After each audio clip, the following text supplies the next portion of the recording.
thanks for coming to our 2023 appraisal conference. We appreciate it very much. We're hoping to give you some information that'll help you with your appraisal work. Thanks for all you're doing for us. Many of you have met Jolynn Chernesky, our other review appraiser. Jolynn wrote this entire PowerPoint. And so I appreciate that very much. We're going to be a tag team today. Many of you were here last year. We're going to try that again. We continue to build our website. Jolynn continues to build the website, and we have a bunch of good information on the website. So visit that site, surf through some of the stuff. You go on the just Google SADC, hit the appraisal tab. There's all kinds of information related to different things. A lot of things to help you there. We'll talk about some of those today. Jolynn is considering doing a webinar on some things that computer mapping programs and the like to help people that need some help with that. NRCS, that's a requirement to look up the soils on your comparable sales. If you feel bad that you don't know that real well, I didn't know it real well. Burlington County was our main client when I was an outside appraiser. They did their own soil. They would do soil workups for us. But do some of those. It's a requirement, so we have the right soil percentages. Jolynn will maybe doing this webinar, and that'll be included. Conservation Blueprint, that's a Rowan University program, I believe. It has all kinds of good mapping stuff. Try that site, and there's all kinds of good information. That's another thing that Jolynn might have in this webinar. And NJ, the DEP has the GEO website. Many of you have used that. Jolynn may do some of that on this webinar. So there may be 3 or 4 things or so. And we don't know how that's going to go yet, but watch for it. We'll tell you with an email that webinar is coming. You might be able to drop in for one portion, but Jolynn will set that up, so watch for that. Our handbook, last year we gave you coffee table level handbook with all kinds of beautiful pictures. A lot of the heavy lifting in our changes was last year. We didn't quite get it done this year for you. Jolynn's upset about that. But we'll get it done, and if we do hard copies, we'll mail them out to all our approved appraisers. It'll be on our website either way for you to go and look at. We don't have too many changes. We'll go over some of those today, but most of the changes were last year, and hopefully we're not overwhelming you with changes. Just some new information and a couple requirements that we think are going to help us. Good time to introduce our first guest speaker. Chuck Rohr of the SADC is nice enough to join us and give us some information on some new topics here at the SADC. Chuck was recently promoted to the Deputy Executive Director. That's pretty far up the food chain here at the SADC, and it's well deserved. He's been here since 2000. 23 years by my appraiser's count. So he certainly, that's a well-deserved promotion.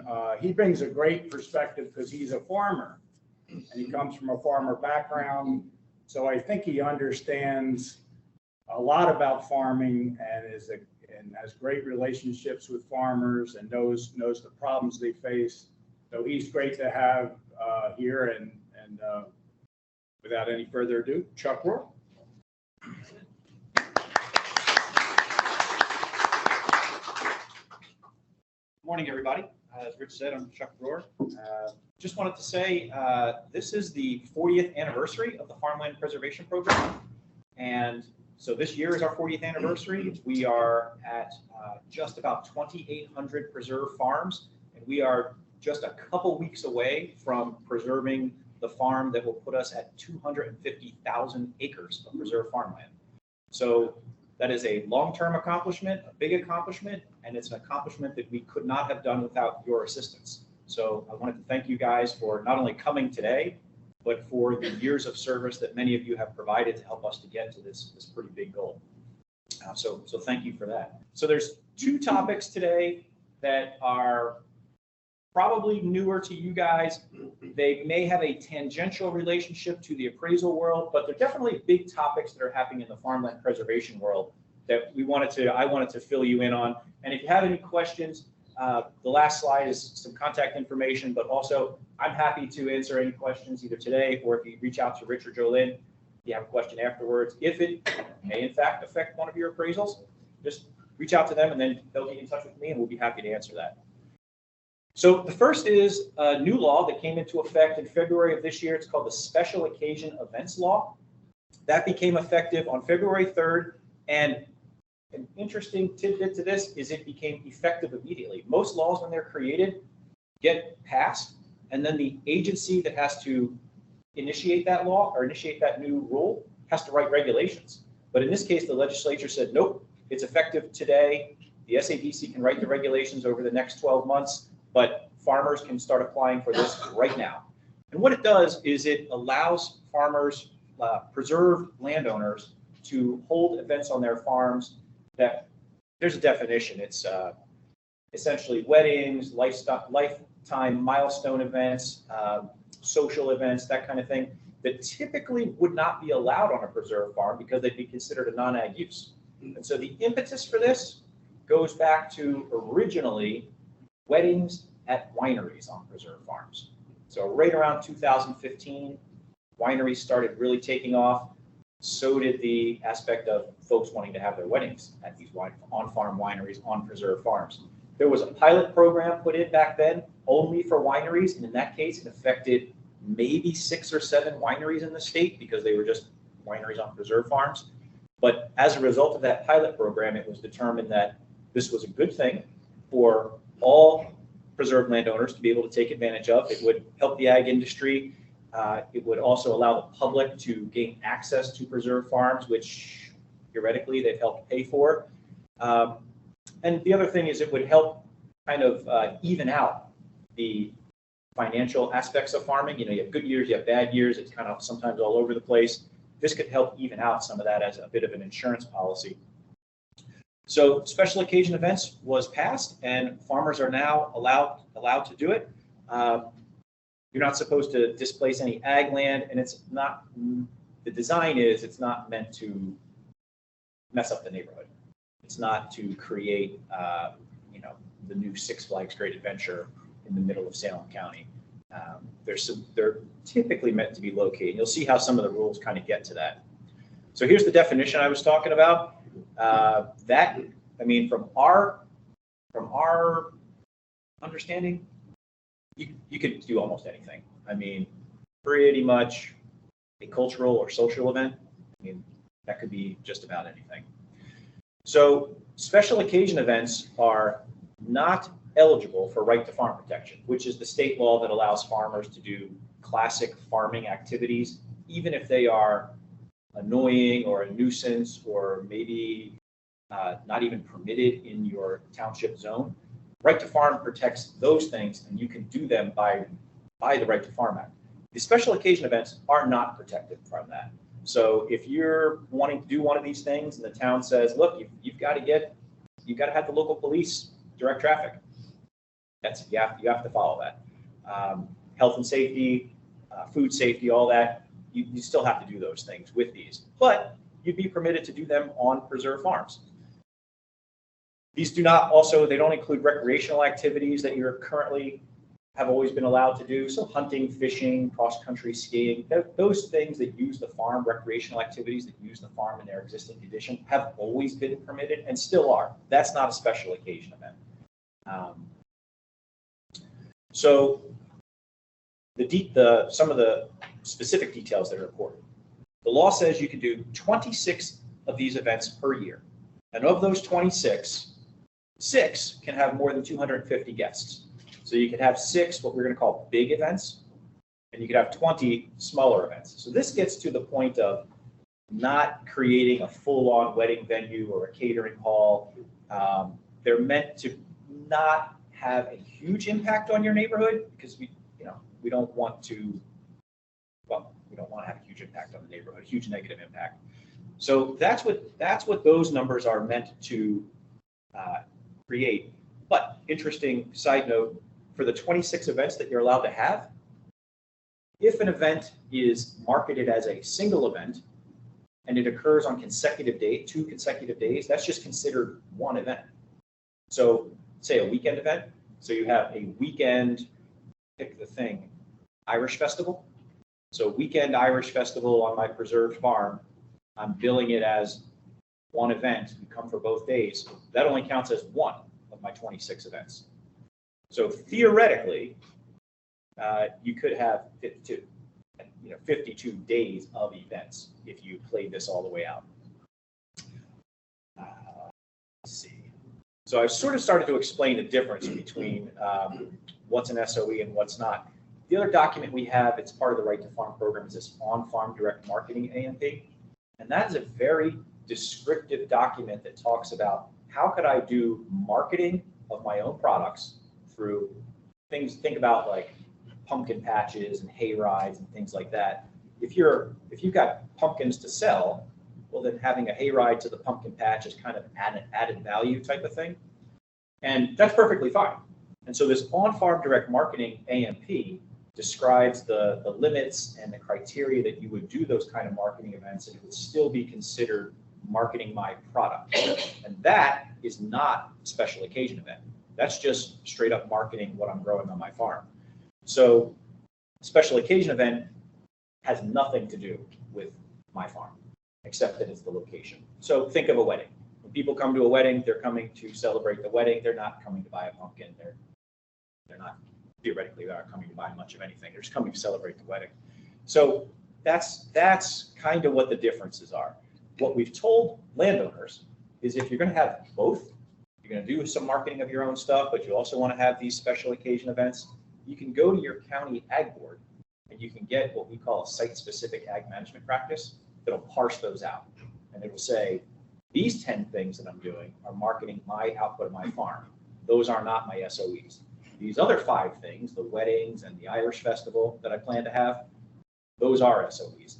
And then when you go to your town, that other stuff that's marketing, that's already protected. When you go to the town, you only need to seek approval for permits for those things that are not right to farm protection. So the wedding, traffic for that, the police presence, that kind of thing. As far as structures go, the law is very clear. You can't build new structures to have special occasion events. So you could use it says you have to use a structure that's been in existence for at least 5 years. So if you got an old barn, you're welcome to use it.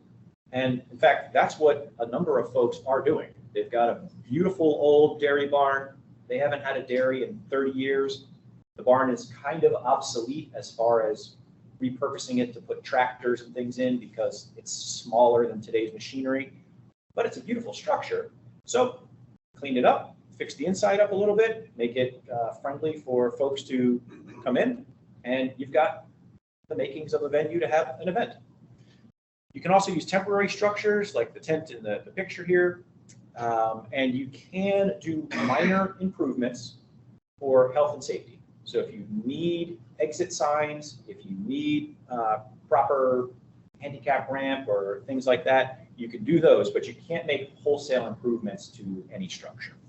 So it does limit. We did not want people creating new buildings to have these events in, because once you've made that investment, well, I say because, but part of the logic is, once you've made the investment in something like a new building, you're going to want to have as many events in there as you possibly can to cash flow your investment. So we knew if people were allowed to build new structures, that could lead to people trying to really push this rule. So it is limited to existing structures that are more than 5 years old, or temporary structures. And I think this is the last slide on this one.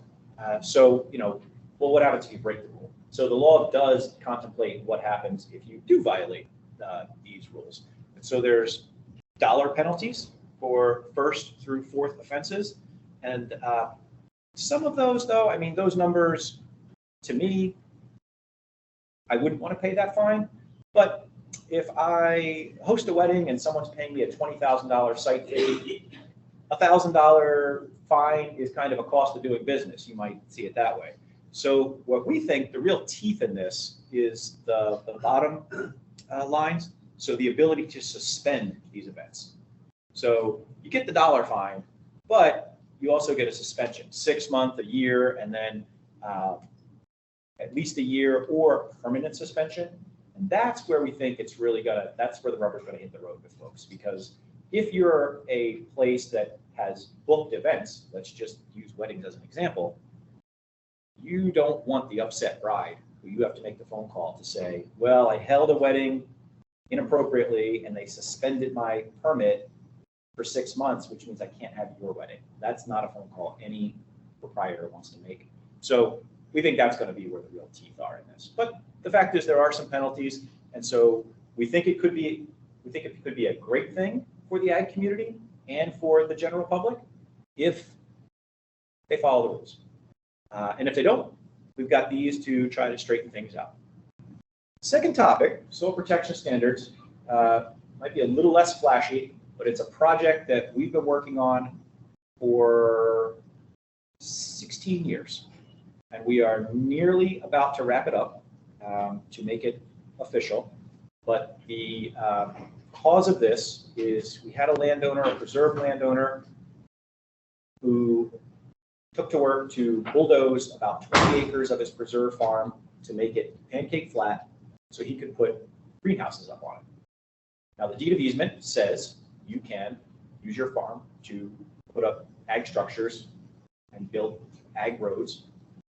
That's what it says. It doesn't put a limit on it. And when we told him, hey, we think that's too much, he said, well, my deed of easement says I can build ag buildings, and I'm preparing the land to build ag buildings. And then we said, well, there's another paragraph of the deed that says you have to conserve the soil and water resources of the farm. And we had differing opinions. And that took about 10 years for those differing opinions to work themselves through the court. Eventually made it to the New Jersey Supreme Court. The Supreme Court decided in favor of the SADC. And what they said was, this landowner went way over the line. And so clearly he's in the wrong and he'll have to fix it. But the court said to our office, how would a smaller operation know where the line is? Your deed of easement doesn't have any mathematical equations that says if it's a 100-acre farm, I can disturb 3 acres or whatever it is. So the court told us, you can't come back to us again for a future infraction like this unless you develop some guidelines to tell landowners where is that line, how they know where too much is. So that court case, I believe, was roughly 2018 when that was decided, and we've been drafting and researching and putting this rule together since then. So it's in its final stage. Copies of it are on our website.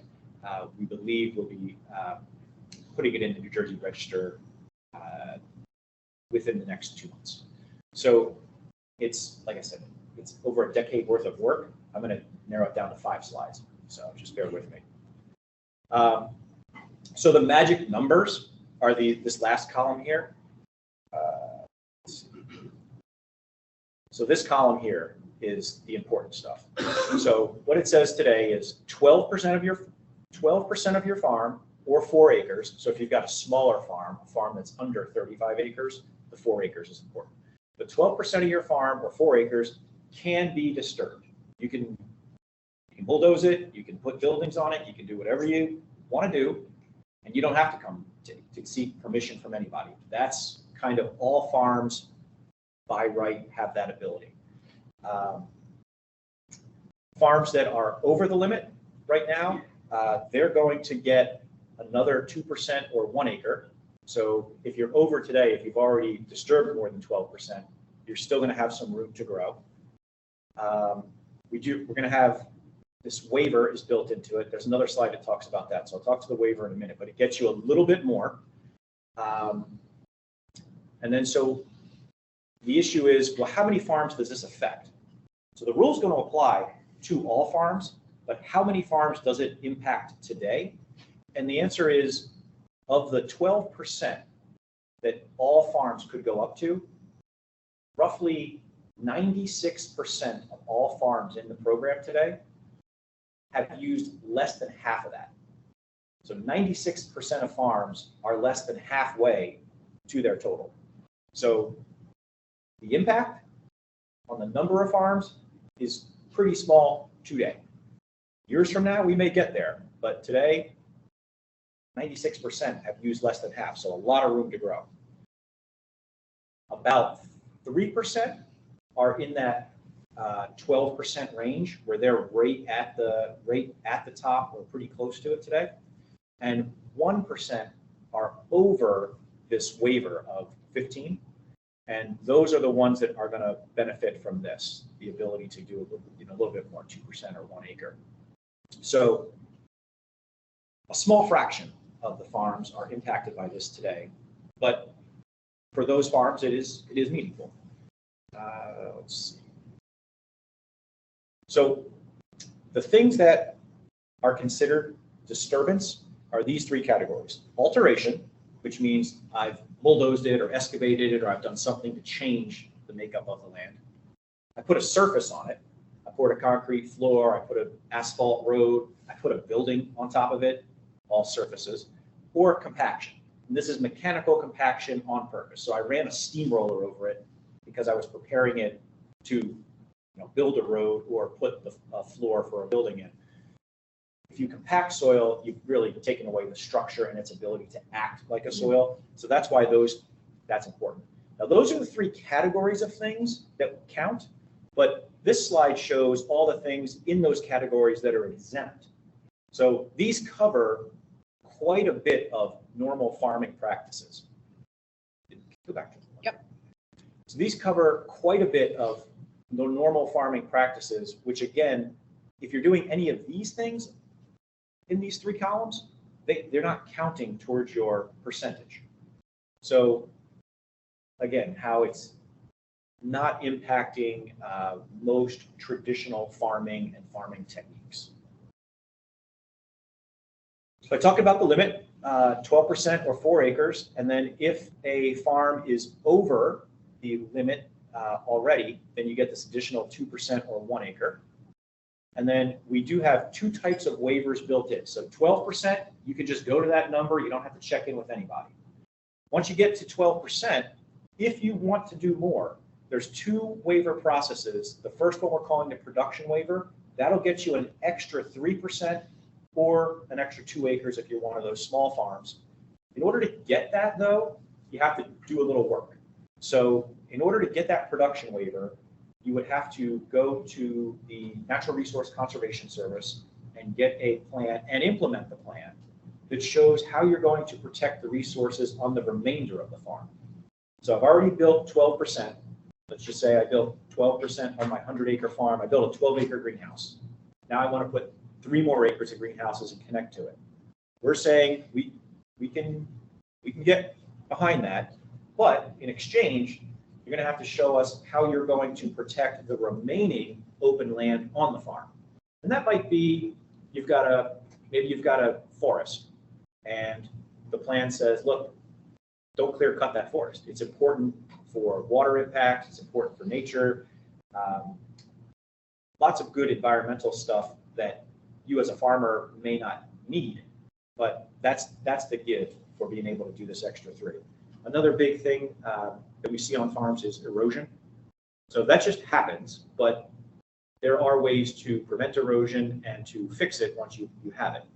If you're having erosion on your farm and if you're having significant erosion, significant enough that we're interested in it, you want to get this waiver, the plan's going to have to show us how are you going to correct that so that that remaining soil stays in good shape. And so that's the trade-off there. But that would get you potentially an extra 3% or 2 acres. The innovation waiver, farmers told us during this process, well, what about things that haven't made it here yet? There's techniques that they're doing in Europe that are very modern that we just haven't applied in the US yet. Or what about the next great technology that may allow us to build a greenhouse, but not have any impact on the soil at all? We just don't know what we don't know. And we said, oh, that's actually pretty fair. We've seen ag evolve tremendously in the last 50 years. So we don't deny that there's probably some techniques that are going to happen over the next few years that are going to change things, and we don't want to shut the door on that. So we put some criteria And basically the criteria is that you're not messing up whatever the thing is that you want to, the land underneath whatever the thing is you want to build. And if you can prove to us that that's what's happening, that you're not disturbing the land, we'd be okay with that. And we could give you an innovation waiver on a case-by-case basis. And there's really no limit. If you're not impacting the soil, that's what our concern is here. So if you could remove that project at the end of its useful life, or the next person who buys your farm could remove it, and they could grow soybeans the next day or the next season, perfect. So that's what the innovation waiver is about. And if those will be harder to achieve, but if you can achieve them, there's no limit.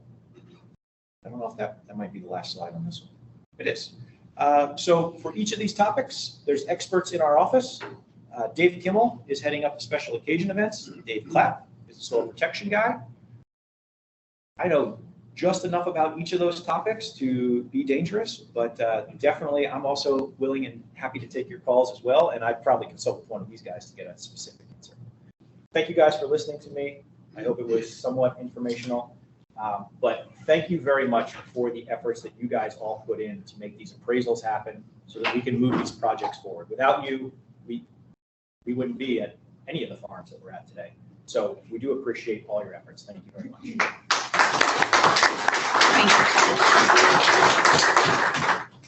So I'm going to quickly go over today's agenda, our remaining agenda. We're going to talk, Joe Lynn's going to talk about deed of easements. These are the deeds where farms are preserved. You review them if they're comparable sales for RDSOs, dwelling opportunities, and she's going to show you where to look on the deeds, but she'll get into that. We have Scott Sullivan from the DEP, who is an expert on sewer service. We always wonder whether our property can get sewer service, and often becomes more valuable if it has sewer service, and he's going to speak on that and take your questions. We'll go over some handbook changes. There's not too many. We did a lot last year, so we'll go over those. Appraisal cleanup, just some things we're seeing, recurring problems. Just want to point them out to you and make, you want to get them right so we don't have to get a little more crazy on you. There's a New Jersey Pinelands and Highlands interactive mapping. Some of you may be aware of this stuff. Joe Lynn's going to go over that. Some very helpful mapping. And I have a roundup of miscellaneous topics at the end, and that will probably be cut down due to time, but we'll see if we can get to some of that. So next, and there'll be a question and answer period at the end. Joe Lynn's going to talk to you about deeds of easement. Good morning, everyone. Thank you for coming. We are going to spend not too much time, but a little bit of time on the deeds of easement because that is why you're here. That is your job, is figuring out what kind of value is associated with the deed of easement. And so one of the confusing things about the deed of easement is residential opportunities and exception areas. So we are going to talk a little bit about that. I know you do this all the time, and I know that most of you know about it, but we're just going to try to save you a little bit of time and show you where to look in the deed of easement if you're wondering if your comps have residential opportunities and so forth. So this is the clear the air portion. If you had any sort of questions about that, this is where we're going to talk about it. And again, this is an after consideration because this is where your farm is restricted. Part of this is to talk about the different types of residential opportunities. Chuck talked about an RDSO. That's one type. We'll talk about some of the others. There's really only one true way to know what your property has. We have a few hacks, but the only true way to know is with your deed of easement. And we're going to show you what's going to be listed in that original deed of easement and where to look for it. So the first thing is, what's the difference between an exception area and a residential opportunity? We often see in the adjustment grid that it'll say exception area, and then the adjustments are based on that. And that's not entirely correct, because an exception area and a residential opportunity are two different things. They can be related, but they're two different concepts. An exception area is just simply an area of the farm that we don't pay on. And kind of what Chuck was saying earlier, you can kind of really do whatever you want there. That's out of our jurisdiction. So if the farmer, when they were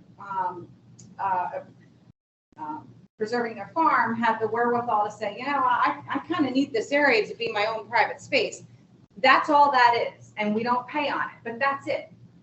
Some of them don't have any residential opportunities at all. A residential opportunity is just a general term that means you can live on the farm. It could be within the exception area, it might not be. It could be existing, or it could be in the future. But as you can see, they're two totally separate things. And that's important to know when you're reading the deed of easement so that you don't make any assumptions. The next thing is, well, then what is residential opportunity versus an RDSO? They are not the same. We are seeing some appraisals come in where these terms are being used interchangeably. RDSO is not an abbreviation for a residential opportunity. As I said before, residential opportunity is just a general term. So we're now going to go through like a little table comparison, and some of these things might seem obvious, but I just want to bring your attention to some of them. And just remember, residential opportunity is just a general term. It just means living on the farm. That's all it is. RDSO is a specific term. And as Chuck said, it's a floating opportunity. And it's something that the farmers kind of say, you know, when they're coming to us for preservation, they say, I want one of them floating things. That's an RDSO. As I said before, could be existing or could be future. That means a residential opportunity. An RDSO is only in the future. If you have a house on a farm, that's not an RDSO. That is an existing house. That is something entirely different. A residential opportunity, you could have more than one. But an RDSO, if it's through the SADC, you get one for every 100 acres. A residential opportunity could be in an exception area, could be out of an exception area. Not an RDSO. An RDSO cannot be in an exception area. So if you're doing an appraisal and you put on there that there's an RDSO in the exception area, then something must be wrong, because those two terms don't go together. A residential opportunity, there are no restrictions on occupancy. Anybody can live there. But an RDSO must have at least one resident in the farming operation associated with that. So if you're, you can't live in that house unless you're actively working on the farm.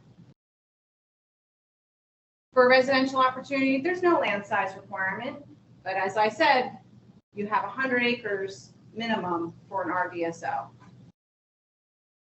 Residential opportunity has no house size limitations, but an RDSO may have a house size limitation, and that's going to be stated in the deed of easement, and we will talk about that.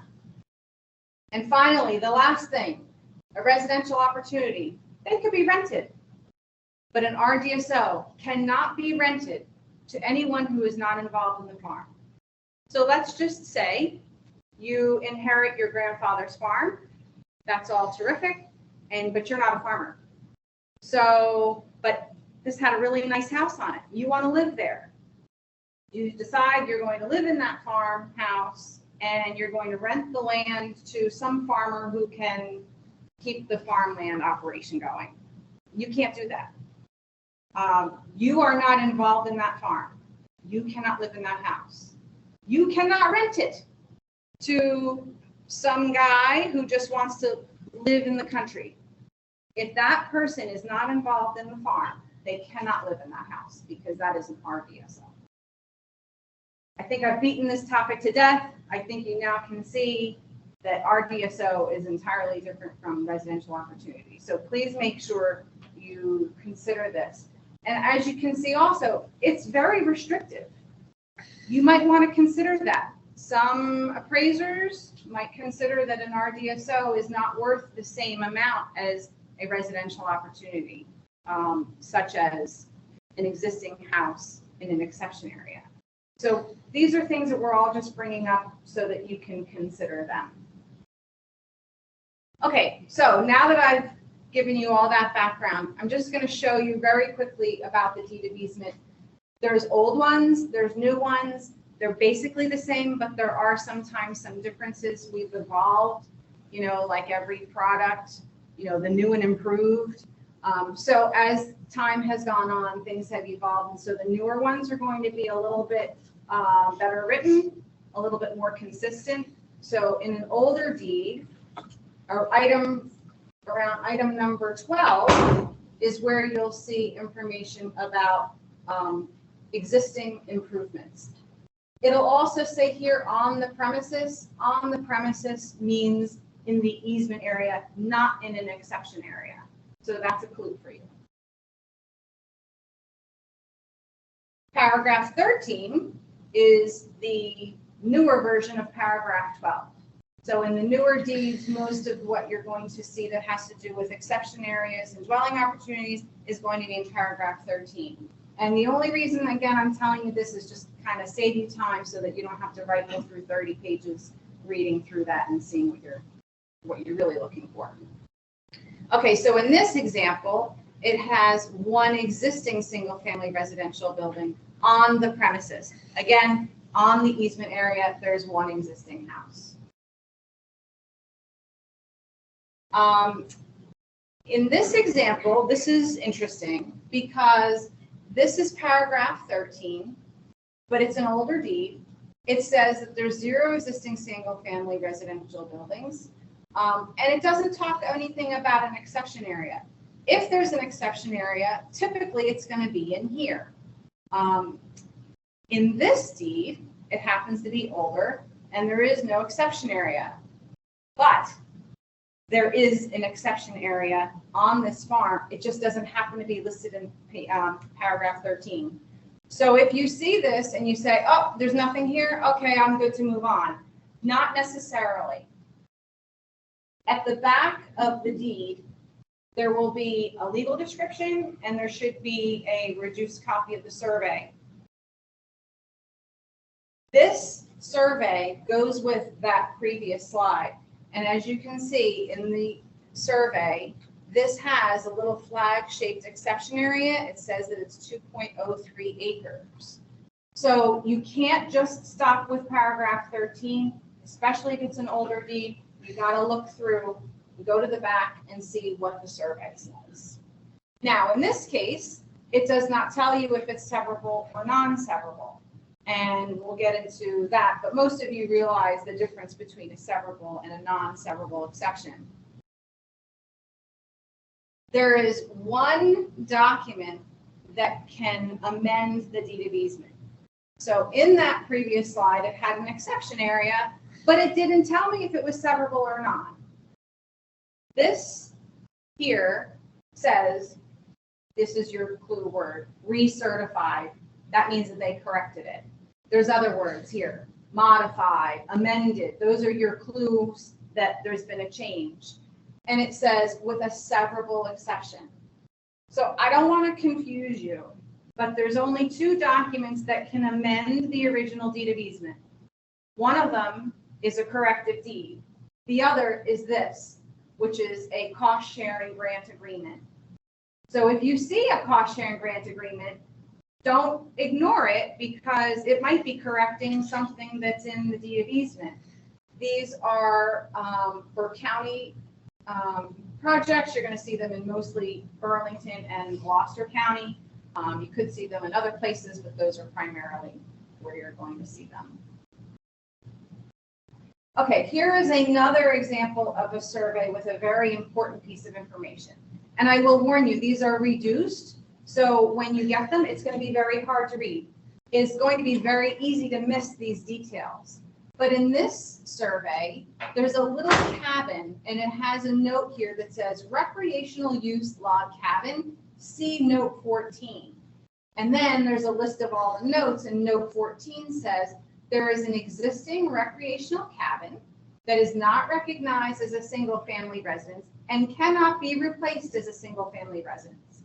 So that's really key. Because if you go out and you see this comp, you're taking your picture and you see a log cabin, you're gonna say, oh, okay, there's a house there, that's a residential opportunity. Not necessarily, because in the deed, it's telling you that that log cabin doesn't count. And you can't tear down that log cabin and rebuild it as a house. So I think you're starting to see the point of reading the deed of easement is quite clear. It's important to do it. Okay, so now we're back to paragraph 13A, 13, and we're going to talk about the A and the B. So the A is where it's talking about existing buildings on your premises, your easement area. And if it has an A, that's a clue that there's going to be a B. And the B is your exception area. The B talks about the exception area as described in attached Schedule C. So you're going to want to go and look at that attachment. So that's your clue that you can jump right to Schedule C for more information. But this is going to give you information about whether it's severable or non, and how many houses you can have in that exception area. So in this case, the exception area shall not be severed. That means it's staying with the farm. The exception area is limited to one single-family residential unit. It could have one house, but not always. It might not have any houses. It might have two houses. So this is very important to understand, that your exception area allows for certain things, but doesn't exclusively mean that you can live there. And here proves my point. This is a severable exception limited to two houses. So is an exception area with two houses the same as an exception area with one house? It would seem as though there might be a difference in value, and that's something for you to consider. So again, in your adjustment grid, just to say that there's an exception area doesn't tell the full story, because you could have one house, you could have two, zero, whatever, and you want to be comparing accurately. Likewise, saying that there's an exception area doesn't tell the whole story, because you could have more than one exception area. This property happens to have multiple, and it says Schedule C1, 10.501 severable exception area. So the C1 is the clue that there's going to be a C2. This happens to be a severable exception, and it's limited to one single-family residential unit.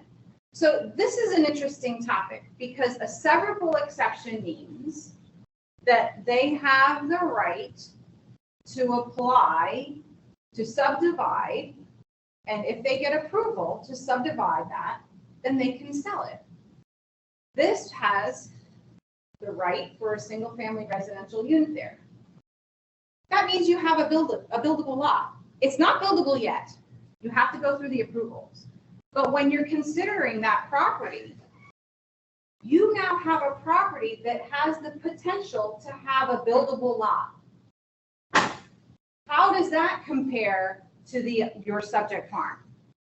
Does your farm have the ability to sell off a buildable lot? And if it does, then they're probably the same. But if it doesn't, how does that compare? And you need to consider that. If that's better, it might need an adjustment. The other thing to think about is if they were to subdivide that and sell it off, what happens to the easement area? What happens to the rest of the farm? Have you now taken away the only opportunity to live on the rest of that farm? And if that's the case, then how does that compare to the others? If you're a farmer and you want to buy a farm, is it likely that you're going to want an opportunity to live on that farm? Would you pay less for a farm that you can't live on? So these are the things that you need to be thinking about, rather than just saying, yep, it's got an exception. Yep, they're all good. They're all the same. Here is the second exception area on this farm. It says Schedule C2, a 2-acre non-severable. This non-severable shall be limited to one single-family residential unit. Aha! So in this case, they thought of that idea that if I subdivide that residential opportunity. I don't want to have a farm that's left with no opportunity to live on. So now I'm going to have a non-severable exception, can't be severed, it has to stay with the farm, but you can put a house there. And so now if that's sold off, I still have a farm that has an opportunity to live on it. So now how does that stack up to the previous example that I just gave? Sounds better to me. This is just showing the legal description. It's really no more than what you've seen several times over, but it does tell you that it's a non-severable exception with 3 acres. It'll give you some information at the bottom there. In the mapping, this is what you might see. I know you've seen this before, but the red outlines are the exception areas. And so take a look. This farm has 3 exception areas.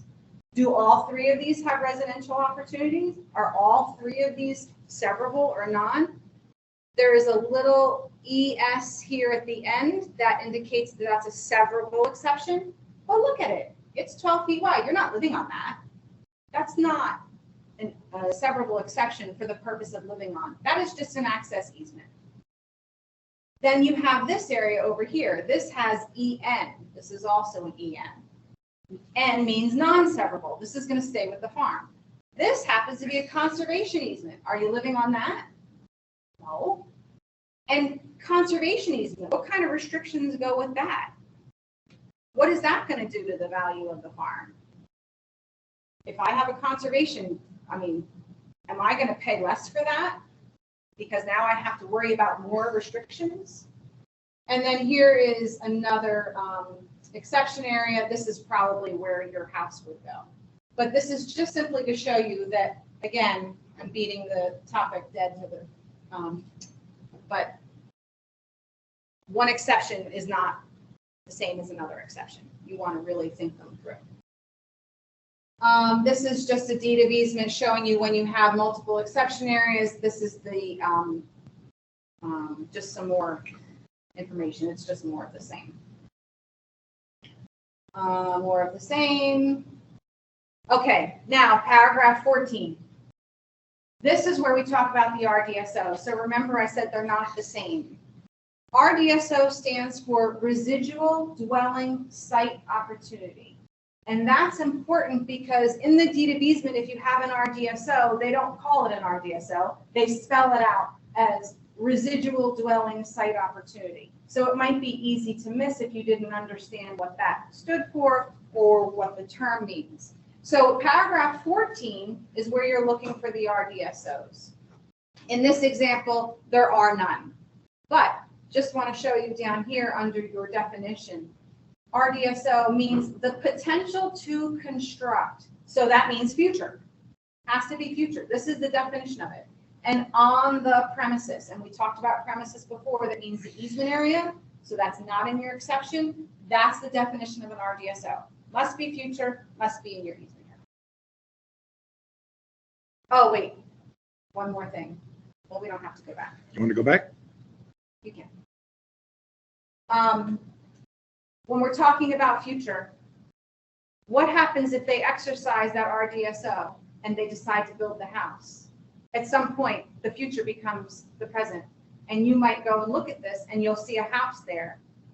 It could be because the RDSO was built on, was exercised and built. So just think about that when you're reading through your deeds. If it's really old, that could have been transformed into a house. Okay, so here is an example of a deed that has an RDSO. So paragraph 14, somewhere around 2I or 3I, it'll tell you 1 residual dwelling site opportunity. In this slide, it talks about the size. Remember I said it could have a size limit. If it does, it's going to be paragraph 14, little 3I, or whatever you call that thing. This one says not to exceed maximum heated living space of 3,500 square feet. So if there's a size limit, it's going to be in here. So think about that. Now you have an RDSO. We've told about all the restrictions that go along with it, how you have to be involved with the farm. But now I can only build one that's 3,500 square feet. My size is limited. So how does that compare with say, a house that is a future opportunity in an exception area with no restrictions. So please consider these things. We have Scott Sullivan from the DEP. As Rich mentioned earlier, he is a sewer expert. We know that in valuing land, not just farmland, but any land, sewer is an important consideration. So Scott's going to give us some words of wisdom. Scott, thank you for coming. I'm Scott Sullivan with the DEP's Water Quality Management Planning Program. And one of the main things that we do is delineating the sewer service area boundaries throughout the state. So what the sewer service area is the land area identified in our water quality management plans, which may pursue a permit to connect to a wastewater treatment facility. So it's important to note that being in the sewer service area is not in itself permission to connect or any approval to connect. Similarly, it doesn't guarantee that there's capacity or infrastructure readily available to connect those areas to any sewer treatment plant. So it might not sound like it gets you a lot, but really without being in the sewer service area, you can't pursue any of those other approvals and permits that you would need to make that connection. So it's kind of like the main factor gatekeeping sewer service for a property. So the way you can check whether a property is in the sewer service area, the DEP has a tool called GeoWeb, which was mentioned earlier. This is an online mapping tool, and our program updates it roughly every 2 months, and there usually aren't huge changes between those 2-month updates. So wouldn't expect many huge changes very quickly. If you did want to be more diligent, you can also check on our website of recently adopted amendments to those maps that may not be in the map sheet, but like I said, there's probably not going to be too many of those every 2 months. And so areas outside of the sewer service area can be added in with those amendments that we do. However, that's a pretty lengthy and cumbersome process. At a minimum, you can usually expect at least a year, sometimes a little shorter if there's not too many issues, but they can extend out for years if there are more substantial issues. So for the purpose of appraisal, knowing whether it's in or out and understanding the value at the time you're doing the appraisal will be key. When talking about wanting to add areas in, there are some areas that won't have many issues, and it'll just kind of be the going through the formal process of doing it, whereas others might not be eligible at all or need to address environmental concerns beforehand. So the main factors there include environmentally sensitive areas, and the ones that we look at are wetlands, threatened and endangered species habitats based on the department's landscape project data, natural heritage priority sites, and 300-foot buffers on designated Category 1 waterways. In addition to those, some sewage treatment plants might also have federal grant conditions that would prohibit sewer service area from things like floodplains, other wetlands, or prime agricultural land is another one. There are also certain planning areas in the state, such as the CAFR area, the highlands and the highlands, that have additional and stricter regulations regarding access to being added to the sewer service area.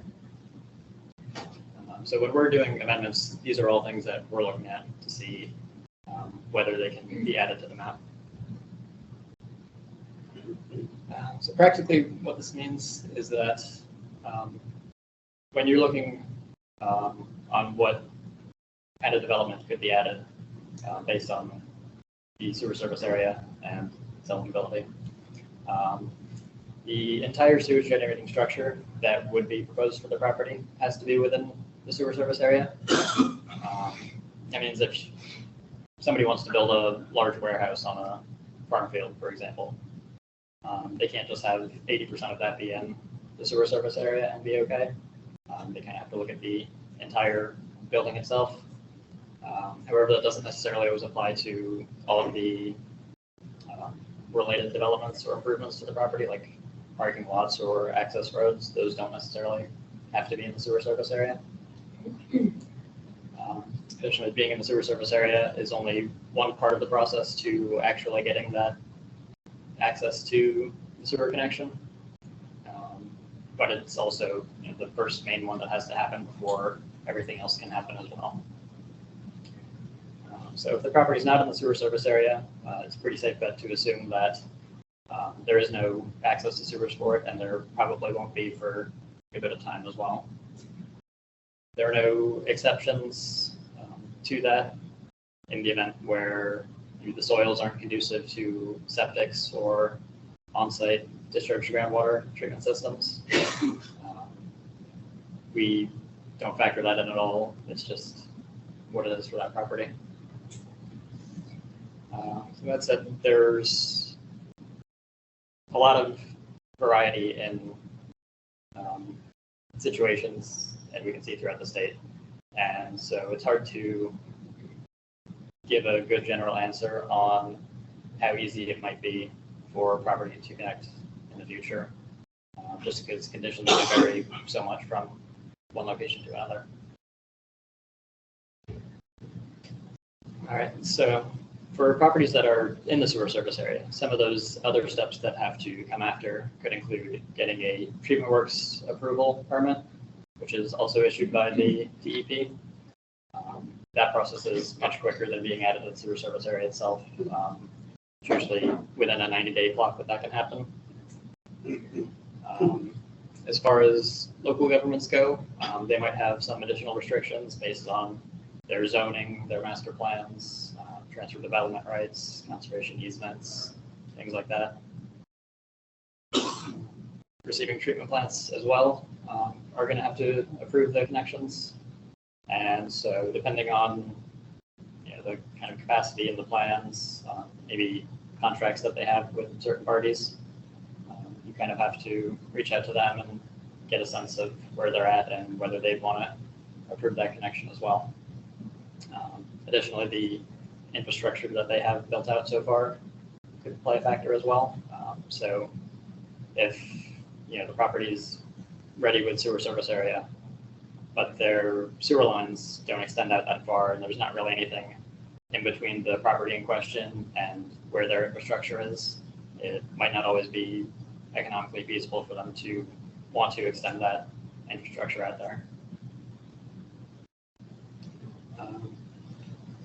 Additionally, for the properties that don't have close access to kind of a larger regional or municipal treatment system, on-site discharge to groundwater treatment systems are used in some places as well. If they're larger than 2,000 gallons per day for the wastewater flow that they'll be generating, then those will still have to be within the sewer service area. All right, so real quickly, we'll look at some example situations that have come up recently in the past. We have the Prestige property in Gloucester County. So we have aerial imagery here of the property, branded in yellow. And then the blue shading over here is that property again, and the sewer service area around that property. So for this one, we can see that it's partially within the sewer service area. Although comparing these two, we can see that what's in the sewer service area is that wooded part. And we can imagine that somebody wanting to develop this property is likely going to want to do it closer to the frontage of the road and most likely in the already cleared and open farm fields. So we would expect that they would probably need an amendment to be added into the sewer service area. Additionally, when talking to the municipality, we have the property highlighted over here, and they said that the closest sewer lines with the Gloucester County Utilities Authority were over here with the red X. So for them to extend the sewer lines to that property, they'd have to go all the way down here, down there, and without a whole lot of development in between, they said it's likely not very feasible that that would happen. given that it's only partially in the sewer service area and the area that is in the sewer service area isn't the part they would likely be developing, remember that the sewage generating structures are the important part that has to be within the sewer service area. That's going to be a big barrier for this.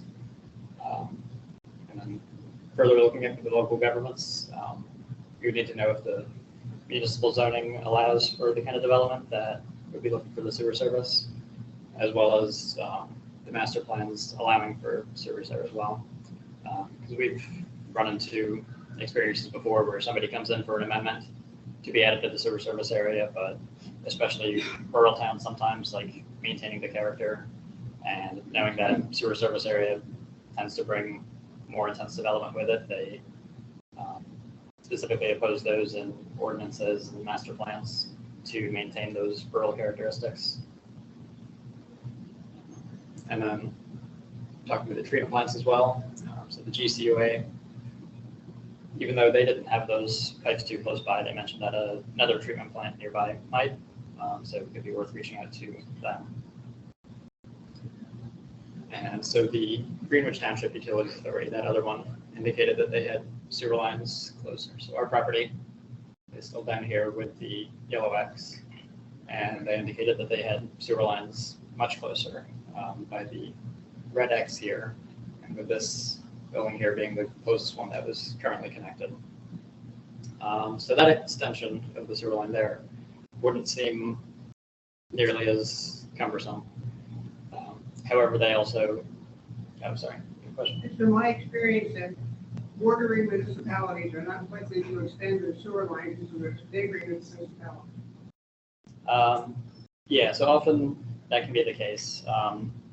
It can vary a lot, just different things in the state though. But most sewage authorities will have specific districts that they serve. And if there's another treatment plant, then that they can't really go into the other districts without really getting the approval of the treatment plant that district is for. They basically have right of first refusal, and if they want that as a customer down the road, they can say that you're not allowed to extend sewer lines there as well. But sometimes they'll allow it, or sometimes there's not really another option in that town. They might have no treatment plants there. So in that case, they'd be all right extending sewer lines. Yeah, it's another one of those things that can just vary so much depending on the area that you're in.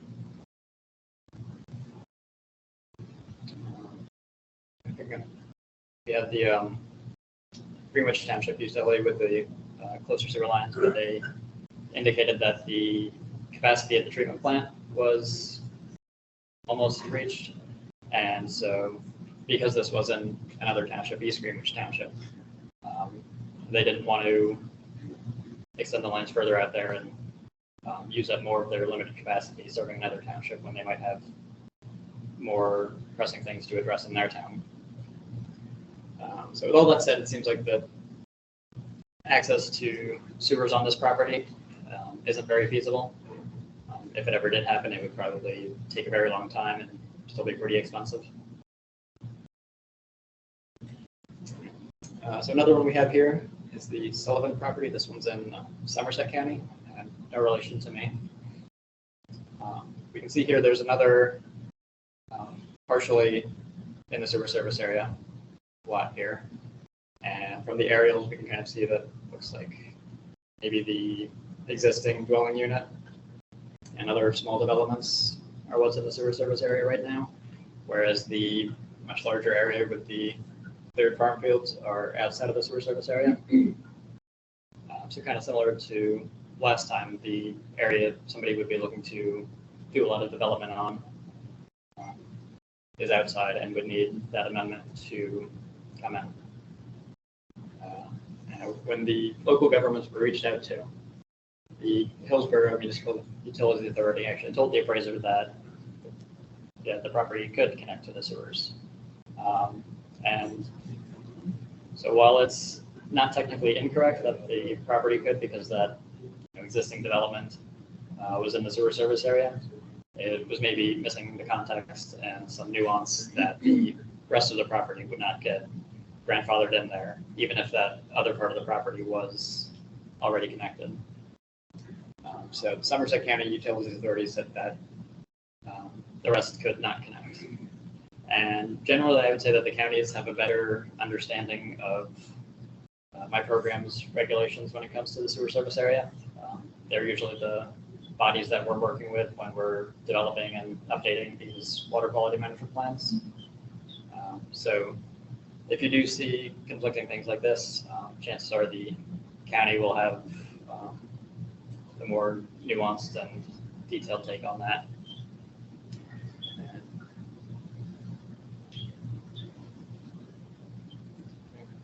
So I mentioned that with the DEP's New Jersey GeoWeb tool, you can look at the sewer surface area mapping. And in addition to that, you can also look up a lot of the environmental constraints, just to see, like, even if it's not in the sewer surface area, is it something that could somewhat easily be added in, or is it something that would have a lot of environmental constraints, and that would draw the process out much longer and make it much less feasible. So starting out, when you open the mapping tool, in the top right, you'll kind of see this top ribbon up here. And so that'll always be present. It'll always be there, always accessible. And that's where all the tools are located and all the different data layers that you can add to the map can be found. So first off, there's a parcel search tool. So if you have the block and lot for the property and the municipality and county that is in, you can enter all that information and it'll snap the map directly to that property, and it'll also highlight it for you. So it's always easy to see, even when you are adding other different data layers to the map. A little further down with the ruler, we have a measurement tool, so that can be helpful if you know the location of where the sewer lines are and seeing how far they might have to extend, or looking how close they are to a Category 1 waterway. And then under number 3, it kind of looks like these 3 squares stacked on top of each other. That's where all the data layers are stored. And so clicking on that brings up this other drop-down menu with some categories. Oh, sorry, can you go back? Mm-hmm. So clicking on that, and then clicking on one of the categories will open up another layer with all the actual data layers you can check on and off. And so the important ones that we're looking at here are in number 4 with the planning areas. That's where you can find the CAFRA, Pinelands, and Highlands areas. Am I right, you can't find soil on GeoWeb? I think you might be able to. I'm not 100% certain, but Okay. you can? Okay. This is the clunkiest website I've ever been on. Really? Somebody made it up on purpose to make it clunky. You gotta spend hours on this thing to find out what you want. That's interesting, because normally I've heard that this is a decently public, user-friendly kind of thing. The program. Forget it. Yes, where do we find soils? On what tab?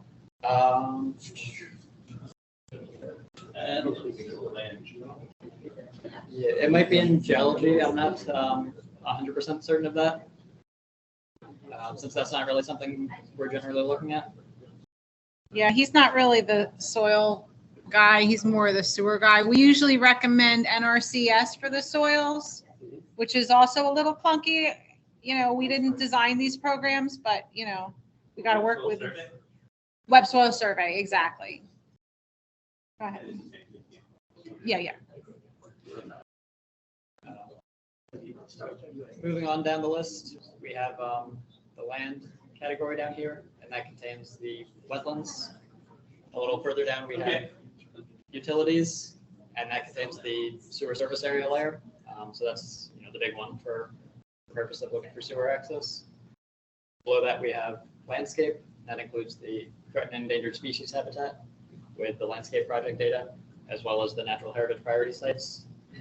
And then below that, we have water, which contains the surface water quality classifications, and that's how you would find the Category 1 waterways. So just really quickly looking through here, here's the partial search tool.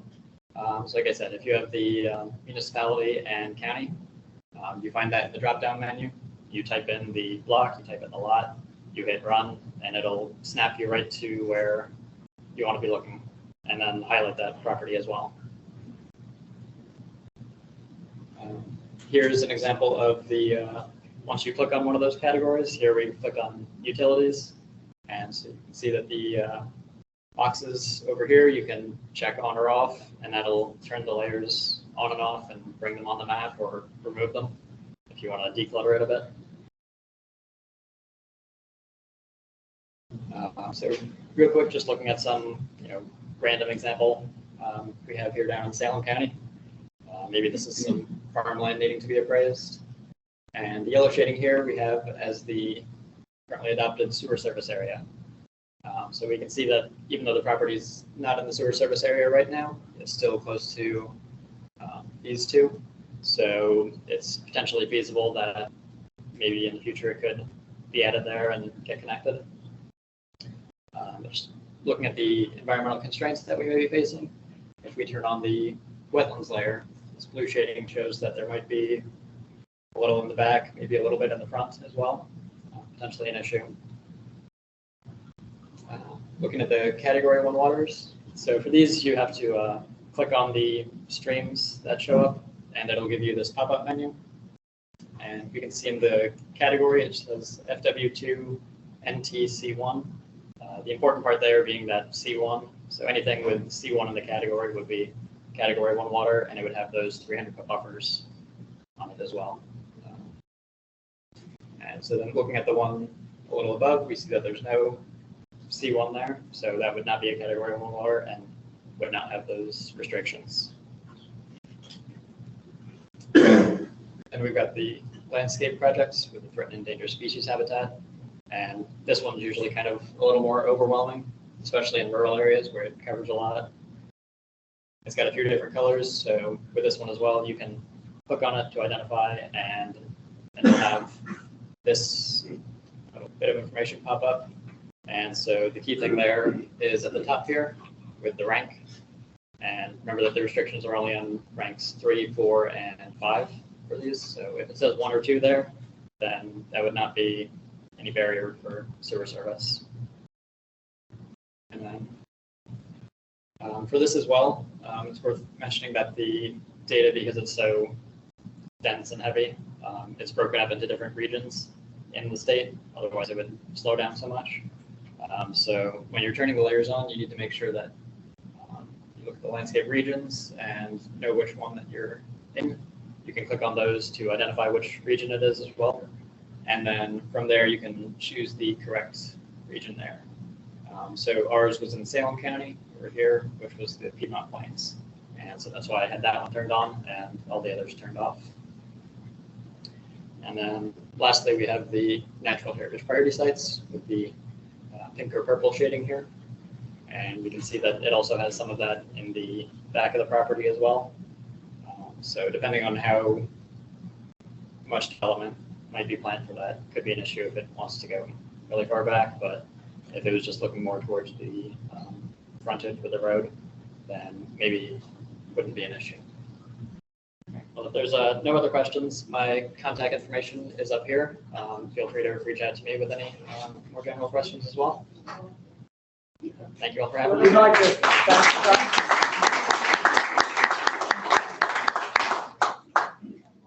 We do have some handbook changes that are coming up, and we'll get you the handbook when the time comes. So, again, we did a lot of changing last year, so not too many this year, but wetlands maps are now required for comparable sales. A lot of you are doing that already. We found that people are making wetlands adjustments, and we have no clue. We don't know if they really looked at a wetlands map. So go to GeoWeb or whatever, take a copy, a snippet or whatever of a wetlands map and put it in your comparable sale. By the way, if you write up your comparable sales properly, you can use them over and over again if they're still the best sale. So if you do it right the first time. So we'd like to have wetlands maps. Adjustment categories, we're going to talk about some little details on adjustment categories. AL, Julian's going to talk about AL requirements. AL is a federal funding program that requires a more strict deed. So it may be less valuable land once restricted. So that's an after value consideration. Joe Lynn will talk about that. We're going to have a new Pineland section in our handbook, hopefully, and that'll address PDCs. Some of you have done farms with PDCs. That's a TDR program in the Pinelands that's active. There are people buying, and we kind of are going to go through how we think it's the highest and best use of using PDCs and how we value those. So that'll be a nice thing. So wetlands requirements in the sale write-ups now have to have a wetlands map, and that's just a tremendous thing. You look at it quickly and you can see right away that the appraiser looked at that. You must estimate the percentage of wetlands. That doesn't have to be scientific. It can be a ballpark. So don't worry about it. You got to put the percentage in the adjustment grid. Again, if you write up your sale right, you go right to your grid chart, put the percentage in there, and we see the subject percentage and write down the adjustment category, the different percentages. Now we can look real quickly at your adjustments. It's going to help you, but it helps us review them. Which one's superior, which one's inferior. Again, it's easier to adjust correctly, and the wetlands percentage doesn't tell the whole story. And that's a good reason to have the map. We'll show you that too. Again, Joe Lynn's going to do a webinar on these two sites. New Jersey Conservation Blueprint. Anybody using that? Not many. That's a great site. She might do a webinar on that, but you should visit that site. It does have wetlands. You could snippet your wetlands from that. And we all use the DEP Geo website where you can pop up wetlands and you see your outline of your comparable property and put it in your comparable sale. So real quickly, this is a comparable sale as an example. We're going to give you a shot at this. The red line is the property boundary. The blue is the wetlands, obviously. So what's the percentage here? 55. Oh, look, you're taking guesses before we. Oh, Charlie's got it exactly. Not only the percentage, but where it is. Exactly, Charlie. We're going to get to that. You're like 2 steps ahead of everybody. So 20, 50, or 80. That's a tough one, right? Not hard. 50 seems pretty right. The actual wetlands, our GIS was 54. 50 is fine if this is a comparable sale. And now we can see, like Charlie said, the orientation, the subject. Where's my pointer, Joe? I'll change the page with that. So the frontage is here. We know the wetlands, where the wetlands is. It looks like it's in a wooded area. Might be some development potential in the uplands here, but that's all we want you to do. Put a picture in, estimate the percentage, put it in your grid chart, and adjust. Show another one here, Joe. And here's another property. It's a comparable sale. Let's assume that. Crazy big old property. By the way, the frontage is along this boundary. This kind of gets to Charlie's thought. So what percentage of this property is wetlands? Whoa. Man. 30. We have smart people. See how hard this requirement's so hard. It's actually 13. 10 would have been fine. That was a good estimate. But again, whoop. Sorry. So where were those wetlands? They were along the frontage, as Charlie said. So the percentage might not be the whole story. It might be somewhat damaging in regard to subdivision potential that they're along the frontage. This also has a category 1 stream right along the frontage. So this has a low percentage of wetlands, but that might not be the full story. So use common sense, a couple sentences in and adjust accordingly. You could say, you could say 13% wetlands, category 1 stream, or you could abbreviate that and then run that across your grid chart. And you're setting, just say it's more damaging than the percentage would indicate. Simple sentence, and we'll understand. So here's a wetlands percentage and how it relates to zoning. This is just a common sense thing. Here's a wetlands map. It's all marbled with wetlands. Mod Ag, by the way, you can continue to use this agriculturally, although they might be wet soil. So in the after, this is usable. You can see it still. But wetlands are wetlands, by the way, for development. If this gets delineated, these aren't actual delineations, but this, doesn't mean that, oh, they're modified so I can put a house there. No, this would have to be delineated. So you can imagine even a 50-foot setback, how much this property is impacted. The frontage is up here. And let's say you determine that this is actually 2 lots now. So let's say, you just kind of say, this is so impacted by wetlands that you might get 3 lots along this frontage. Nobody's going to do a cul-de-sac. It's just too. But your zoning is, your zoning is 1 acre. And all the comparables have inferior zoning. Generally, the smaller the lot size, the more valuable the land, right? But this one you might get 3 lots of 10 acres each. So in the zoning adjustment, use your common sense. You can't take advantage of this 1 acre zoning. You might not adjust for it. So any environment, any constraint to subdivision, lack of frontage, really bad shape. If you can't take advantage of the zoning positive, you might want to think about the effect of that in your zoning adjustment. So just common sense, Adjustment categories. New handbook requirements for adjustments. We want you to add shape now in the before. I think I remember when shape was a thing back in the day. You've always had the ability to add shape in whatever adjustment category, but now we want you to actually talk about shape, consider it, does a real irregular property make it tough to develop at its highest and best use. And each of the characteristics must be stated in the grid chart, irregular shape, flag lot, so that we can, and it should be in your sale write-up. Everything that goes in the grid chart, we want to see in your sale write-up so that we can check it. Example, comparable sale is 25% wetlands. That must be stated. And it's unacceptable to just use, the comparable, similar, or superior, unless you have the statistic also. It's okay to say 25% and the subject's 25%, so it's comparable. But we want to see this statistic so that you're considering the right information in the grid. This will help you with your adjustments. Combining adjustments is another thing we want to talk about.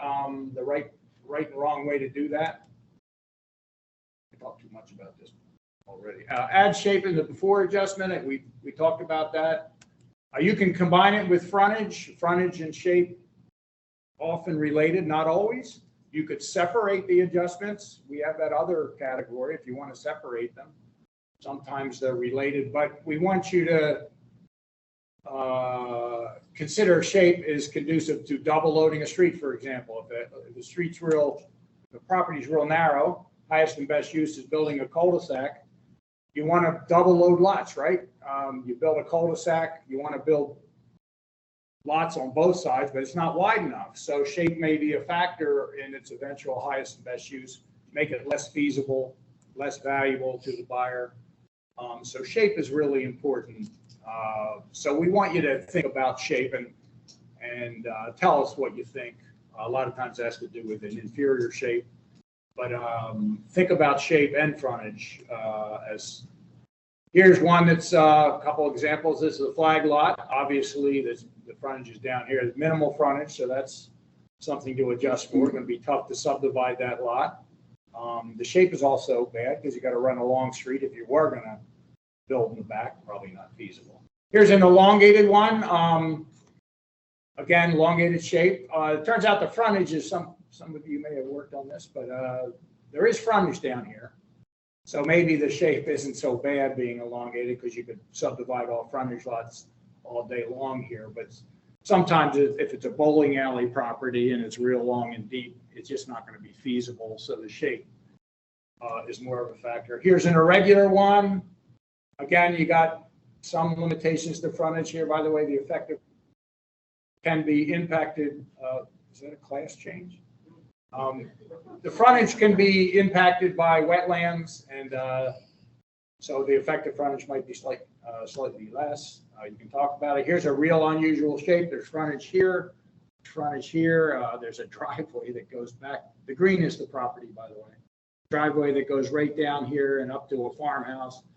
This might be tough shape-wise to build out at its highest, at the high density.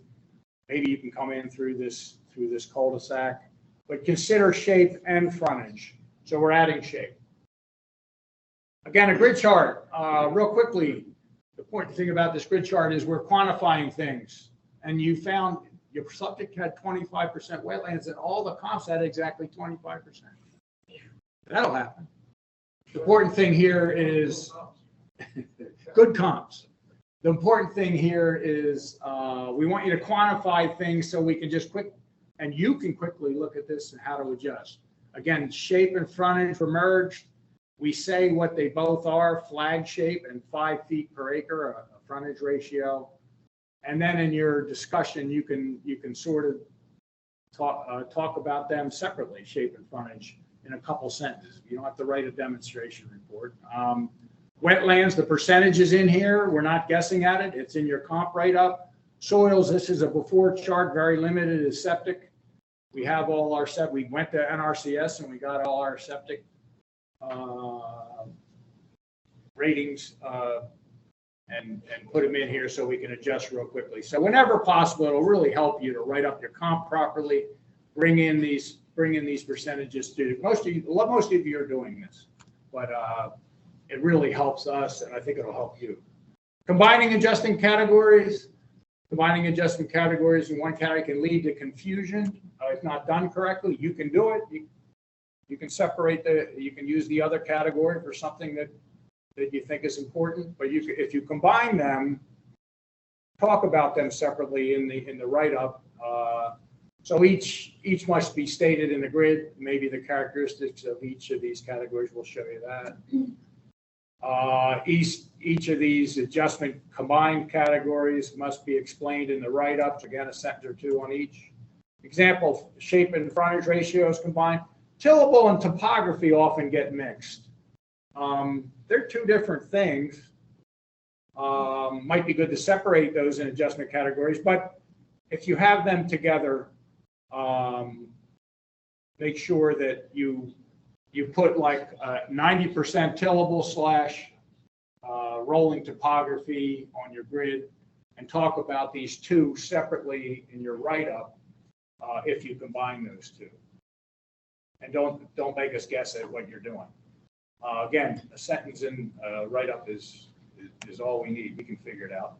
Here's another before grid. Again, shape and frontage are merged in one adjustment. We have the two characteristics and you make your adjustment. Soils characteristics. This is a before chart.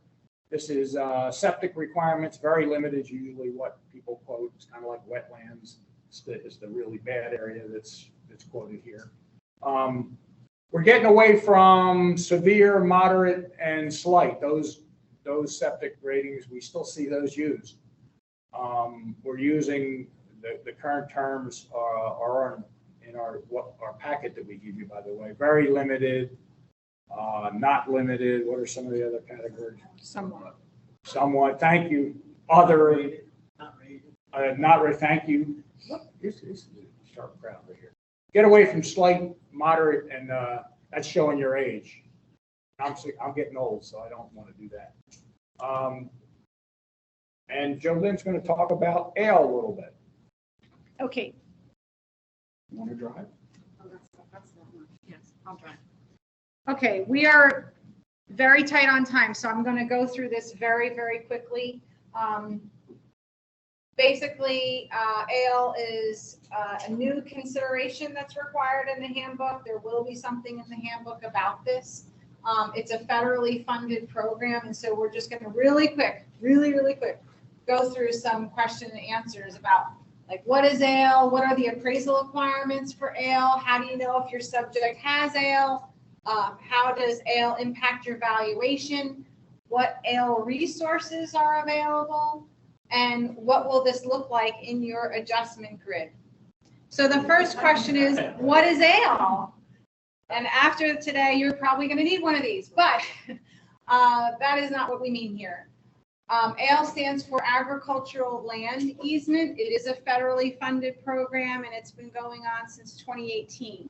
That is not to say that there have not been other federally funded programs prior to 2018. It's just that they weren't called ALE. And that's important because when we talk about the ALE deed of easement, you're going to need to know that. You also need to know that for your comps. That's a good clue, because if you're trying to figure out if your comp had ALE, but it was preserved in 2005, it must not have, because this didn't come into play until 2018.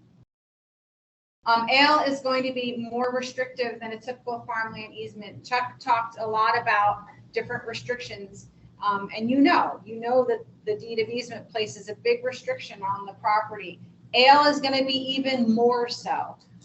We have impervious cover limits, prohibited uses, future construction requirements, where you're only going to be able to build within a specific building envelope.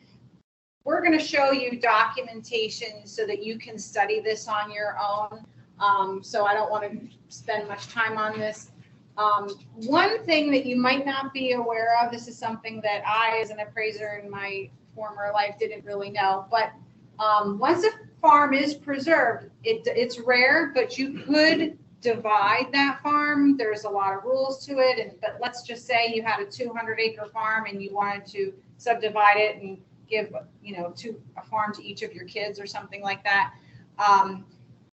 In the SADC, we permit that, but in an ALE farm, it is prohibited unless it's been designated as such ahead of time, approval has been given ahead of time, and so on and so forth. So the big takeaway here is that ALE is going to be even more restrictive than a deed of easement, and we want you to consider that. So for the new handbook requirements, the first thing is you're going to describe the subject's proposed ALE restrictions, and I'll show you how to find that. The second thing is you're going to indicate in your sale write-up if that sale has been preserved with ALE. It doesn't have to be a lot. It can just be very simple, ALE restrictions, yes, no. But again, your clue is if it was preserved before 2018, then it doesn't have ALE. So that eliminates a lot of it right there. And ALE doesn't come up very often either, so don't let this, seem like a very daunting process. It's just another thing that has to be considered. You're going to determine whether adjustments are warranted for that.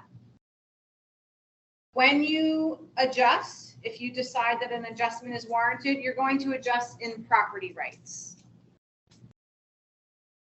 Whether or not you decide to adjust, your explanation needs to be somewhere. Your rationale, put that in your explanation of adjustments, because we can't read your minds, whatever you're thinking. Okay, how do you know if your subject has ALE? This is the appraisal order checklist. And the appraisal order checklist, this has been there before, but you may or may not have ever noticed it. It's going to say yes if it has ALE, and then down here we'll give some, it'll tell you what the restrictions are. So the first thing is number of permitted subdivisions. Remember, I just talked about, splitting the farm for your kids. In this case, there's none, that you can't do that. And then impervious cover limit is 5.33%. So Chuck was talking earlier about soil protection standards and all that. This is even more so. So now it's only 5.33%. So this is something that you need to consider.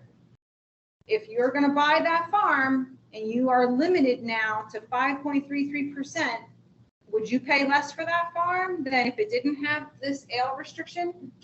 Needs to be considered. Okay, so how does ALE impact your valuation? It is an after consideration. It only affects the farm once it's preserved. And as I said, you're going to check to see if your comparable sales have been preserved with ALE also, because otherwise, how does the comparison work? And you will have to adjust, accordingly, whether the subject had ALE or not. What if you're doing something and your subject doesn't have ALE, but in your research, you find that the comparable sale did. So then that might warrant an adjustment. You'll have to research that. Okay, there are 5 resources that you can use to educate yourself on ale. The first 3 of them are on our website, and we'll talk about that. The first one is the SADC handbook. Again, not yet approved. It's coming soon, and that will have an ale section. The second thing is the ale guidance document. I'll talk about that in a minute. It explains what ale is, eligibility requirements, and the different restrictions. There is an ale comparison chart. It compares what the SADC deed is and versus the ale one. So you can see how it stacks up as far as restrictions. Number 4 is a list of preserved farms. I sent out a list of preserved farms to our approved appraisers a few weeks ago or so. And there was a column in the end, and I'll show you all the way at the right, that has ale. I have to resend that. We found that there is a bug in the program that generates that report, so I will be sending you another one. So wherever you save that, make sure you're using the new one. That'll be coming soon. And that's what you're going to use for your comparable sales. And the last thing is the ale deed of easements. We spoke a lot about deeds of easement earlier this morning. We're going to talk about a little bit about the ale deed of easement. So if you haven't been to our website, we're really trying to make this a great resource for you. So please try to go and take a look.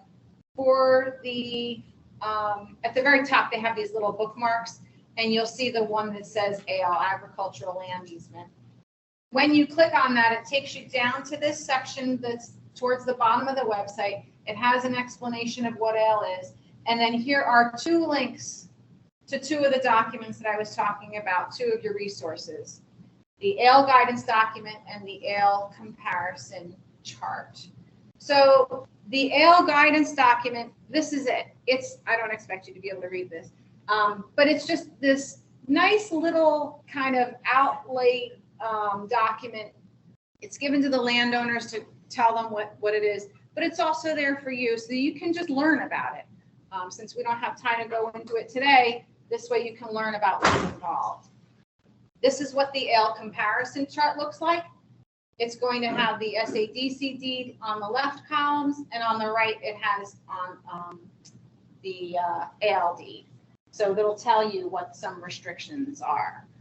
As an example, in an SADC farm, you could do sod farming and you could do ball and burlap, like nursery type operations. That is prohibited in ale. This is the list that I was telling you about that I have to resend. The last column is the ale column. So if there's a little yes here, then that indicates that it was preserved with ale. So there's one of your clues. I don't know if you've studied this fabulous document, but we started issuing this last year, and we're going to issue it once a year. It's a list of preserved farms. It's not sales, but it's just all the farms that did get preserved. And it has lots of great information in here: when it was preserved, how many acres, both gross and net, soil characteristics. But we added some new columns here. This column, number of acres in exception areas and residential opportunities, that's been there. It's a little hard to understand. This says like 6. The 6 refers to the size of the exception area. So 6 would be 6 acres, excludes the existing dwelling and business. It just gives you some information about what residential opportunities there are for the farm. But remember, your deed of easement will tell you for sure. This is not all that accurate. Our database is really big, and some of it's really old, and the old stuff is not so accurate. So take this with a grain of salt. This is your clue, and that you have to research more. But we've added 2 new columns: RDSOs and the existing dwellings outside your exception area. So on the premises or in your easement area. This is what the deed of the ale deed of easement looks like. This is your real resource. The others were just like hacks. It's going to say, oops, that is the wrong button. deed of agricultural land easement, United States Department of Agriculture. Those are your big clues. Over at the left, this is just some standard language, but it does talk about some of the restrictions. So like for this one, this is what I was talking about before. Sod farming and burlap type nursery operations are prohibited on an ALD. This tells you that that building envelope that I was talking about earlier for this particular farm is only 7.5 acres. And then this tells the impervious cover. So in the appraisal order checklist example, it was 5.33. For this farm, it happens to be 6. That's going to change. I believe it ranges from 2 to 10%. So obviously that's different, and it's something that's going to have to be considered with the different farms. But this is where you're going to find that information. At the back of the AL deed of easement, there will be a document, a map that looks like this. It's not going to look as nice as this. It's not going to be this easy to read. I added in these little arrows just for the demonstration, but these are our exception areas. This hash mark line is your building envelope. There's a whole lot of other things in here, but this is something that'll be at the back, so it kind of gives you a visual of what you're looking at when you read the AL deed of easement. This is what I was talking about before, where you can adjust for property rights. If your subject has AL, you can just do something like this, AL. And then if this sale also was restricted with AL, you could just put restricted with AL, I don't know, or just write AL, however you want to handle it. This one didn't have AL, maybe that one then has to get adjusted down. That's for you to consider. You have to look through and determine, are those restrictions worth an adjustment or not? This is the opposite I was telling you about. If the subject doesn't have AL, but then you come across a comp that does, then how would you account for it? So in that case, it might be an upward adjustment. Okay, this is just a recap of the handbook requirements. I'm not going to go through that because of time. And now we're going to talk about appraisal cleanup. How much time do we have? Okay, 11 minutes. Just something that we want you to make sure that you're using SADC mapping. This speaks to, especially if you're doing something for a county or a town where maybe they've hired you, they'll send you a packet with mapping and you use that to base your bid. We're noticing that some appraisals are coming in with that same packet, and stuff happens in the time that that packet is issued and we actually give the approval to go forward. So things could change. So please make sure you're using SADC mapping. If you don't get it, please ask one of us. Rich and I are, we try to be pretty responsive. So just call us, email us, whatever, ask for it. And then also the green light report, which if you haven't seen it, we'll talk about that in a second. Sale write-ups must include the appraiser's photo. This is a requirement that hit the appraisal handbook last year. Most of you are doing this, but it's a requirement. We were very generous and we weren't really being very strict about it. We kind of gave you a year to kind of come on board with the idea. But it's been a year now, so please make sure that you have those photos in there. We don't want to come back to you with a review issue on it, but we're going to have to because it's been too long now. Rich talked about how your sale write-up and the grid need to match. Your soils, the question came up about soils. You want to use NRCS, and this is for both before and after. So before should be your septic characteristics and after should be your farmland classifications. And when you're doing it, make sure you categorize them. If you think that I know that sassafras loam is prime or very limited, you are very wrong. So please categorize them. NRCS will generate it for you, so you can use that if you want. Otherwise, you can type it out yourself. But please make sure you include that in your sale write-up. This is just a map that everyone is getting, and the reason I include that is because I'm not sure if any of you have been using this or how it might be an underutilized tool. this is the 2-mile map, and what's nice about it is that the white outlines the municipal boundaries, so it'll help you see where your property is in relation to other municipalities. Brown is preserved for farmland, green is preserved for open space, light brown is in application. This is nice because it tells you, is there adjoining property that might be available for assemblage? Not if it's all preserved. So that's one clue you could get from there.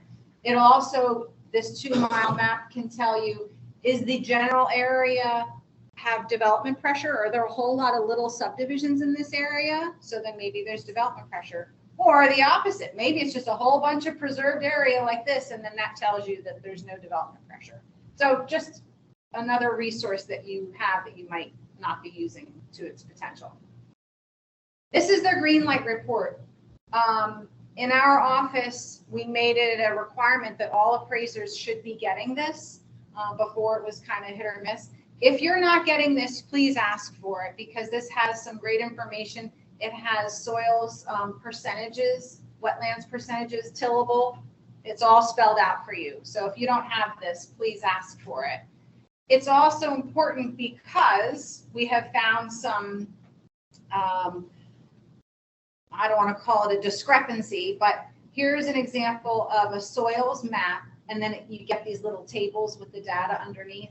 And you'll see here that in this farm, there is basically 100% statewide soils. Some of them are statewide if drained, some of them are just straight up statewide. You'll notice that the statewide is almost 15% and the if drained is about 85%. But if you look at the green light report, there's different percentages. This has statewide at 73% and the other at 27%. So which one is right? Which one do you use? Well, the answer is you're going to use the green light report. And the reason is we have the people on our GIS staff will look at this mapping. They'll look at this soil and they'll see, oh, okay, this is in the wooded area. This says statewide if drained. Well, it's probably not drained if it's in the wooded area. And I don't know, I'm not a GIS person, but they make these determinations, and then that gets factored in over here. So your statewide, what you would think might be 100, or maybe you would think it's 85, you want to use this to determine the appropriate percentages. Okay, this is very, very quick. Procure port. If you are getting, if you are on the DEP contract, I know this is a very confusing topic, but that's what makes you eligible to do work for us through for direct easements only. That doesn't mean you can't. You can still get hired by your counties and your municipalities and your nonprofits. But if you're getting these procure port messages and so forth, that's forbidding for these assignments.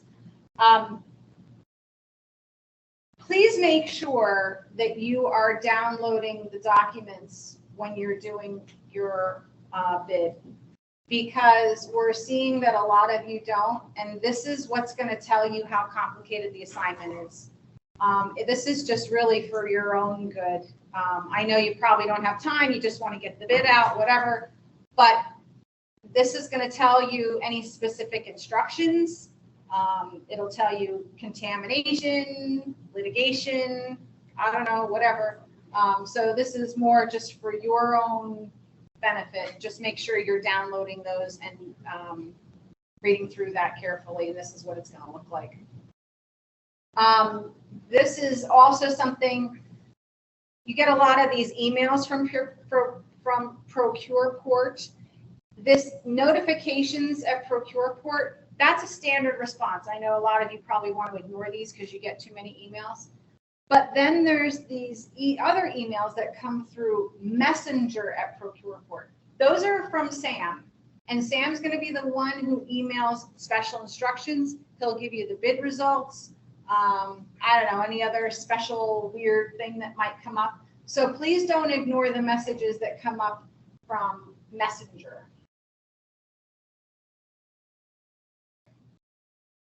What percentage of farm applications get accepted by the farmer? There's three percentages. Any shot at that? Yeah. A. What was that? A. A, yeah. So we do this in only 50 to 65. That's a good guess. Any other guesses? You guys do your appraisals, you never hear whether they're accepted, right? The answer is the bigger number. Wow. So I think you guys are giving owners very fair offers. We make one offer, it's voluntary, and we have about an 85 to 95%. And the point is, you guys are doing great work. Sometimes you hear the appraisals are lowballing.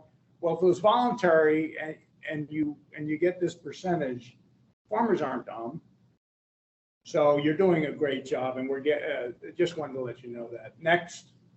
Rich, if they say no, how long are they not allowed to? 2 years, that's a great question. 2 years, I think. And we have had a lot of rejections come back in and get accepted at nearly the same number. I don't know whether they got realistic or whatever, but your numbers have been great. We're honored to certify. We have to certify within your range, by the way. We can't go rogue. If we had 100%, obviously we'd be too high. So here's a good one. There's no such thing as a free appraisal conference. Answer to that one.